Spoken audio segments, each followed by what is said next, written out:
Madame, monsieur, bonsoir. Il est dit que 60% d'entre vous ont un jardin, que vous chouchoutez certainement en ce moment, et figurez-vous que le ciel en fait autant, avec de la pluie, parfois un copieux arrosage.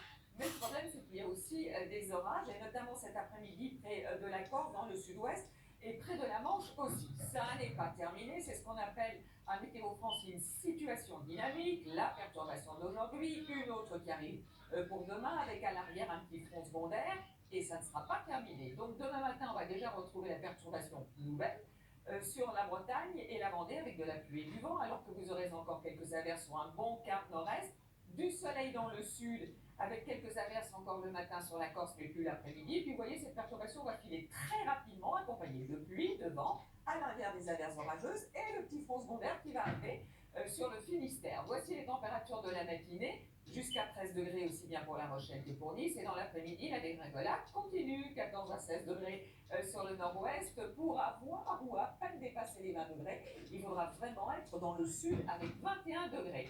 Donc, pour la journée de jeudi, on va retrouver la perturbation de la veille avec un petit peu de neige sur les Alpes.